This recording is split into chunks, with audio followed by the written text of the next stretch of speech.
Bonjour Myriam Kali, bienvenue sur le plateau de Smart Woman. Merci. Alors Myriam, vous avez lancé votre propre marque de produits capillaires, hein, Madame la Présidente. Exactement. Vous l'avez lancée en 2017. Et sur votre route, vous avez rencontré l'association Les Premières qui vous a donc accompagné à une période. Alors vous allez pouvoir témoigner de cet accompagnement parce que vous savez que j'ai reçu précédemment Nadège Anderka qui était leur présidente et qui avait expliqué ce que faisait l'association en faveur des entrepreneurs qui se lançaient comme vous. Donc voilà, vous allez pouvoir dire ce qu'il en était véritablement. Mais avant d'en arriver là, bien sûr, je voudrais savoir qui vous êtes plus exactement. Enfin, nous les auditeurs souhaitent savoir ce que vous faites également. Donc dites-nous le lancement de la marque, donc Madame la Présidente, pourquoi, comment, en quelques mots. Alors, Madame la Présidente est une marque que j'ai créée donc effectivement en 2017 parce que personnellement, j'avais énormément de problèmes pour les cheveux. J'avais beaucoup de problèmes de cheveux et très peu de solutions en termes de produits qu'on trouvait sur le marché. Donc l'idée a germé et en 2017, donc, j'ai créé Madame la Présidente avec un seul complément alimentaire à l'époque. Donc tout le monde m'a dit que c'était une hérésie et qu'on ne crée jamais une marque avec un seul produit. Sauf que ce complément alimentaire, au bout de 6 mois, a fait le buzz et a fait de Madame la Présidente la marque qu'elle est aujourd'hui, c'est-à-dire donc une marque qui a presque 6 ans d'existence. On propose 16 produits à la vente avec toujours l'expertise du renforcement du cheveu, de l'aide à la pousse, de l'arrêt de la chute des cheveux. Donc ça, c'est vraiment l'expertise Madame la Présidente. Et donc, toute la gamme qu'on a développée a été développée autour de ça, avec des produits qui sont tous fabriqués en France, naturels, et pour la plupart d'entre eux, véganes. Et alors, pourquoi Madame la Présidente ? Alors, Madame la Présidente, il faut d'abord comprendre mon histoire. Je suis issue d'une longue lignée de féministes.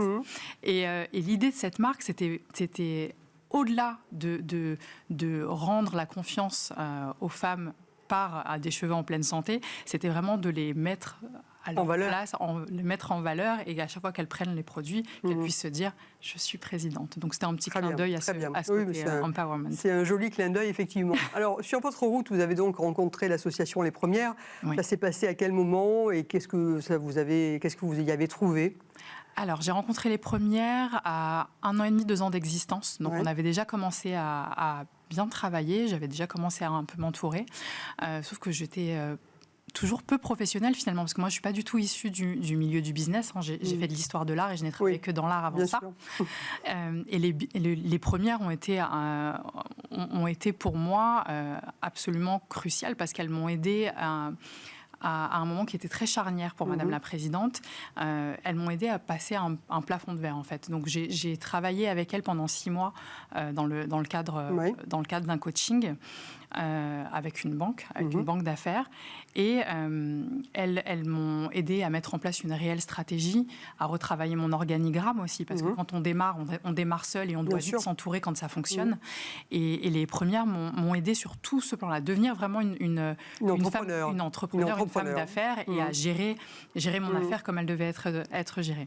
Bon, donc vous les recommandez, leur action. Je recommande à tout le monde de se faire accompagner, oui.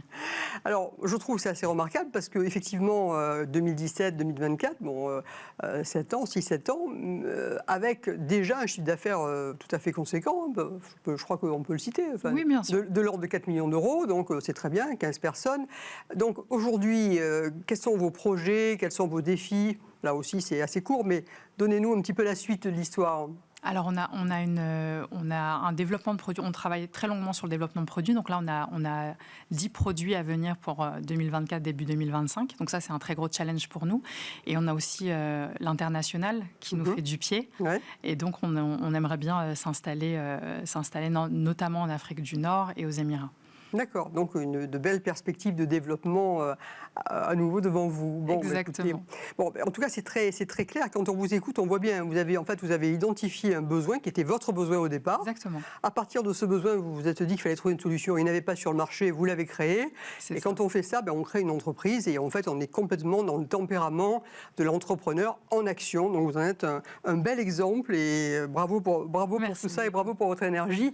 Et je pense d'ailleurs que ça va réjouir la personne que je vais interviewer après vous, qui est la députée Marie-Pierre Rixain, parce que comme elle milite, elle aussi, pour que les femmes dans l'économie prennent leur place, ben là, manifestement, c'est le cas. J'ai pris Donc, ma place. bravo et merci. Merci à vous. Merci Myriam. Bonne journée.